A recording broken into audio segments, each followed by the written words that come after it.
Vegetarian டயட்டில் சுண்டல் ரொம்ப நல்லது. பட் இது டெய்லி எடுக்க முடியாது. வாரத்தில் மக்கானான்னு ஒன்று கிடைக்குது. இது நம்மளோட தாமரை விதை. இதை நம்ம அரிசி பொரி மாதிரி இதை அந்த பஃப் பண்ணி விற்கிறாங்க. அதாவது அதை பொரி மாதிரியே பண்ணி விற்கிறாங்க. இதை வாங்கிட்டு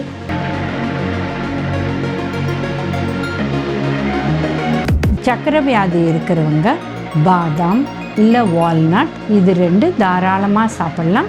ஒரு 8லேருந்து 10 பீஸு இது சாப்பிட்லாம். இது ஊற வச்சு சாப்பிடணுமா அப்படியே சாப்பிடணுமா இந்த மாதிரி டவுட்டெல்லாம் இருக்குது.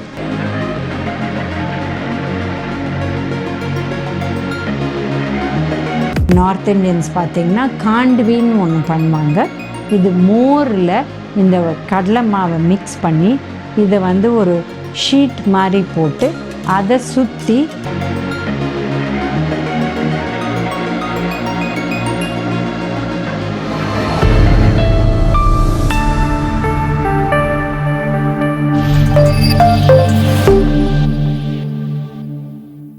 காஸ்மோ ஹெல்த் வியூவர்ஸ்க்கு வணக்கம்.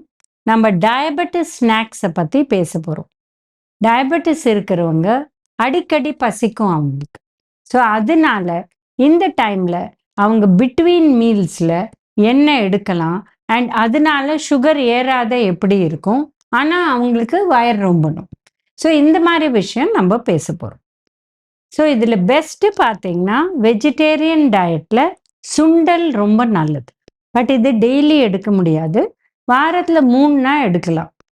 சன்னா இல்லை ராஜ்மா இல்லை பட்டாணி இல்லை காராமணி இதெல்லாம் சுண்டலாக செஞ்சு அவங்க எடுத்துகிட்டு போனால் தாராளமாக ஒரு கப் இல்லை அரை கப்பு எடுத்தால் கூட இது நல்லா வயிறு ரொம்பி இதனால சுகர் ஏறாது.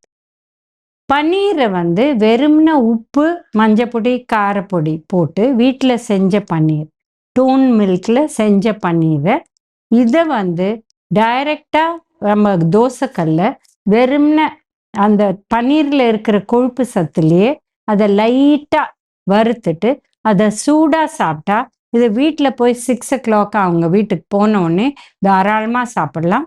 இதில் புரத சத்தும் இருக்குது, கொழுப்பு சத்தும் இருக்குது. அண்ட் இது வயிறு நல்லா டக்குன்னு அடைச்சிடும். அண்ட் இது சுகரை ஏற்றாது. அடுத்து பார்த்தீங்கன்னா எக்ஸு சாப்பிட்லாம். எக் ஒயிட் சாப்பிட்லாம்.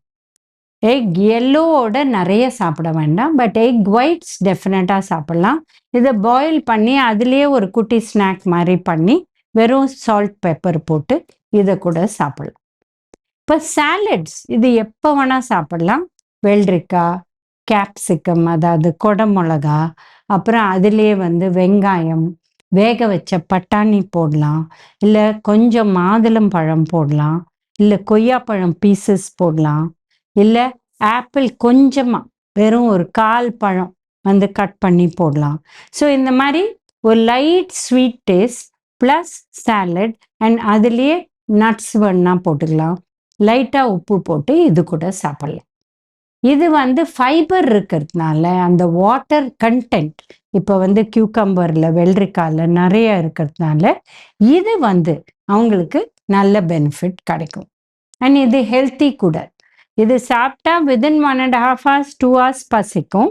பட் ஆஸ் அ ஸ்நாக் ரொம்ப நல்லது. இப்போ பார்த்தீங்கன்னா மக்கானான்னு ஒன்று கிடைக்குது. இது நம்மளோட தாமரை விதை. இதை நம்ம அரிசி பொரி மாதிரி இதை அந்த பஃப் பண்ணி விற்கிறாங்க. அதாவது அதை பொரி மாதிரியே பண்ணி விற்கிறாங்க. இதை வாங்கிட்டு நம்ம லைட்டாக உப்பு காரப்பொடி இல்லை பெப்பர் போட்டு லைட்டாக ரோஸ்ட் பண்ணி சிறிய அளவு சாப்பிடலாம். அரை கப் அளவு. இதோட கூட பொட்டுக்கடலை போட்டு சாப்பிட்டிங்கன்னா இது கூட ஒரு நல்ல ஸ்நாக். பட் இது நிறைய சாப்பிடக்கூடாது. ஏன்னா இதில் மாவு சத்து உள்ள உணவு. ஸோ இது நிறையா எடுக்க முடியாது. அதே மாதிரி அரிசி பொரி கூட சாப்பிடலாம். பட் நெல் பொரியாக சாப்பிட்டா பெட்டர். ஏன்னா நிறைய பேருக்கு டயபெட்டிஸோட ரத்த கொதிப்பு பிளட் ப்ரெஷர் இருக்குது. அரிசி பொரி இந்த காலகட்டத்தில் ரொம்ப உப்பு இருக்குது. அதனால நெல் பொரியில் நம்ம தேவையான உப்பு கொஞ்சமாக போட்டு அதை வறுத்து மசாலா பொரி மாதிரி பண்ணி நம்ம சாப்பிடலாம்.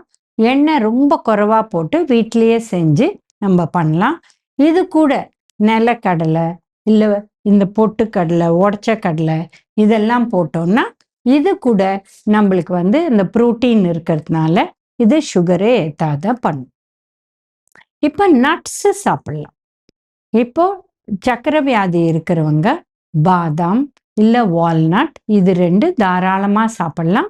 ஒரு 8லேருந்து 10 பீஸு இது சாப்பிடலாம்.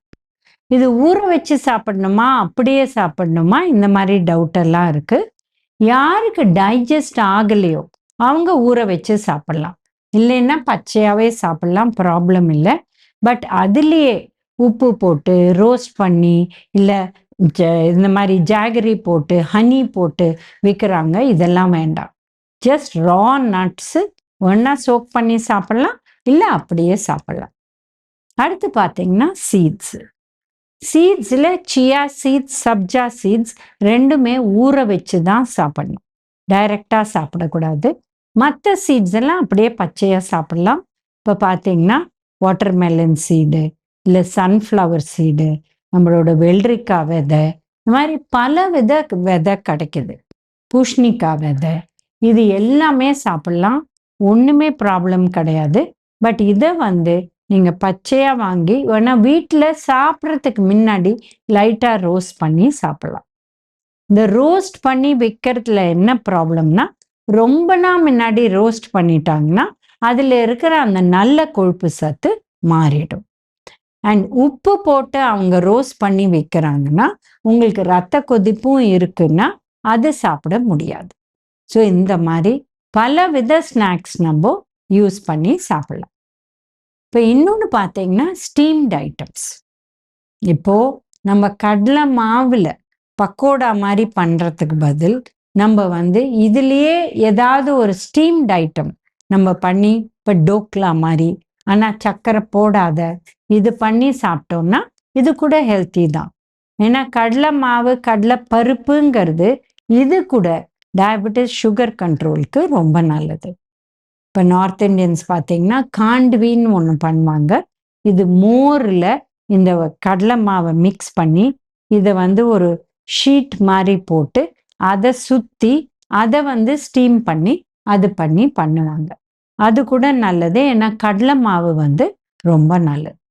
ஸோ நம்ம ஸ்டீம் பண்ணி சாப்பிடலாம், இல்லை ரோஸ்ட் பண்ணி சாப்பிடலாம், இல்லை பச்சையாக இந்த மாதிரி சீட்ஸு இல்லை நட்ஸு சாப்பிடலாம், இல்லை நிறைய காய்கறிகள் அது சாப்பிடலாம்.